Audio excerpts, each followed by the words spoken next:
GPS online class में आपका हार्दिक स्वागत है। अपना 9th क्लास में अगला टॉपिक चल रहा था, अपना चैप्टर था सांवले सपनों की याद, जावेद हुसैन के द्वारा रचित। इसका वाचन चल रहा था। आगे वाचन देखो।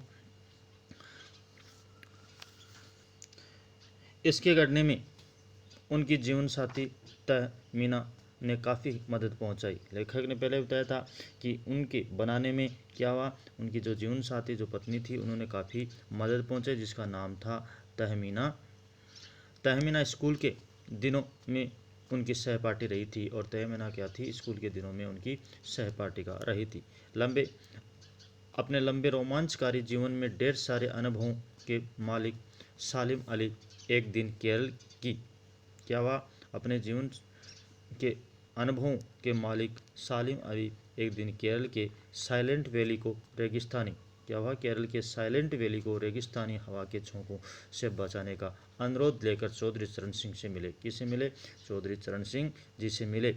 वे उस ज़माने में क्या थे, हिंदुस्तान के प्रधानमंत्री थे। वे प्रधानमंत्री थे। चौधरी साहब गाँव की मिट्टी पर पड़ने वाली पानी की पहली बूंद का असर जानने वाले नेता थे। और चौधरी साहब क्या था, मिट्टी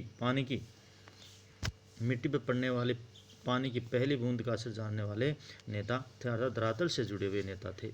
पर्यावरण के संभावित खतरों का जो चित्र सालिम अली ने उनके सामने रखा, अर्थात सालिम अली ने जो पर्यावरण से प्रभावित खतरों का जीवन चित्र उनके सामने रखा, उसने उनकी आंखें नम कर दी। अर्थात उन चित्रों ने क्या कर दिया, प्रधानमंत्री की आंखों में नम कर दिया था, उनकी आंखों में आंसू आ गए। आज सालिम अली नहीं है, अर्थात आज हमारे बीच में सालिम अली नहीं है, चौधरी साहब भी नहीं है, अर्थात प्रधानमंत्री साहब भी नहीं है। कौन बचा है जो अब सोंधी माटी पर उगी फसलों के बीच एक नए भारत की नींव रखने का संकल्प लेगा। अर्थात अब कौन बचा है जो इस प्रकार का संकल्प लेगा? कौन बचा है जो अब हिमालय और लद्दाख की, अर्थात लेखक कह रहा है अब कौन बचा है जो हिमालय और लद्दाख की बर्फीली ज़मीन पर जीने वाले पक्षियों की वकालत करेगा। अर्थात ऐसा कोई इंसान नहीं है जो उनकी क्या करेगा, सुरक्षा करेगा। सालिम अली ने अपनी आत्मकथा का नाम रखा था, सालिम अली ने एक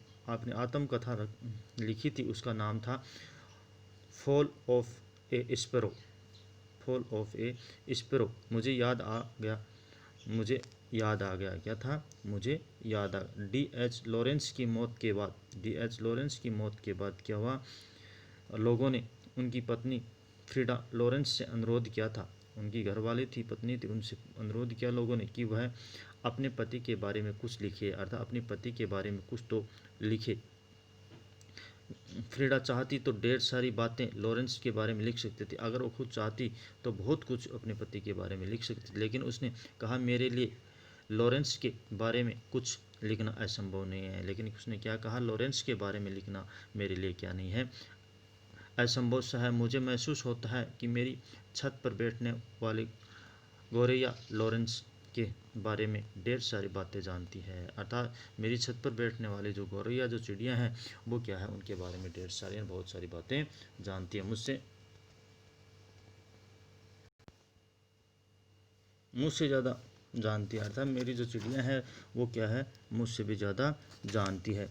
वो सचमुच इतना खुला है, और वो क्या है, सचमुच क्या है, इतना खुला और सादा दिल आदमी था, अर्थात एकदम सादा आदमी था। मुमकिन है कि लॉरेंस मेरी रंगों में मेरी हड्डियों में समाया हो, ये मुमकिन है कि लॉरेंस है मेरे रंगों मेरी हड्डियों में समाया हो, लेकिन मेरे लिए इतना कठिन है कि ये मेरे लिए कितना कठिन है। उनकी पत्नी ने कहा उसके बारे में मैं अपने अनुभवों को शब्दों का जामा पहनाना, अर्थात उनके बारे में मेरे अनुभवों के शब्दों का जवाब पहनाना। मुझे यकीन है कि मेरी छत पर बैठी गौरैया उसके बारे में, अर्थात उनकी पत्नी ने कहा कि मेरी छत पर बैठी चिड़िया उनके बारे में, और हम दोनों ही के बारे में मुझसे ज़्यादा जानकार रखते हैं, अर्थात हम दोनों के बारे में वो हमसे ज़्यादा जानकारी रखते हैं। जटिल प्राणियों के लिए सालिम अली हमेशा एक पहेली बने रहेंगे, अर्थात कठिन जो प्राणी थे उन प्राणियों के लिए हमेशा एक पहेली के रूप में सालिम अली बने रहेंगे।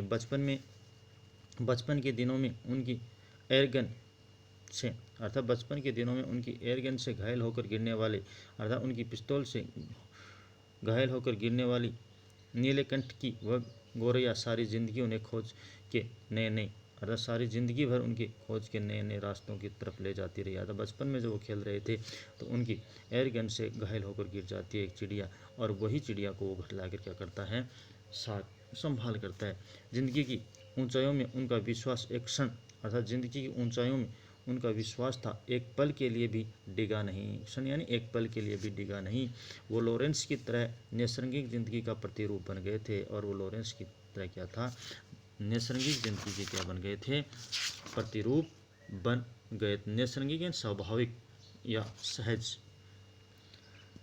सालिम अली प्रकृति की दुनिया में एक टापू बनने की बजाय अथाह सागर बनकर उभरे थे। अर्थात सालिम अली थे वो प्रकृति में एक टापू बनने की बजाय क्या हुआ, एक अथाह, एक बहुत बड़ा सागर बनकर उभरे थे। जो लोग उनके भ्रमणशील स्वभाव और उनकी यायावरी से परिचित थे, अर्थात उनके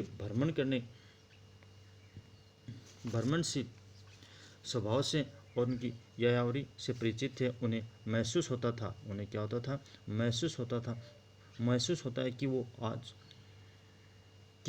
आज भी पक्षियों के सुराग में ही निकले हैं, कि आज भी वो कहाँ हैं, पक्षियों के सुराग में ही निकले हैं। और बस अभी गले में लंबी दूरबीन लटकाए हैं, और ऐसा लगता था कि अभी गले में क्या है, लंबी दूरबीन लटकाएं, अपने खोजपूर्ण नतीजों के साथ लौटेंगे और क्या करेंगे, कुछ ना कुछ नई बात खोज कर ले आएंगे। जब तक वो नहीं लौटते क्या उन्हें गया हुआ मान लिया जाए, और जब तक वो नहीं लौटते तब तक उन्हें क्या मान लिया जाए, गया हुआ मान लिया जाए।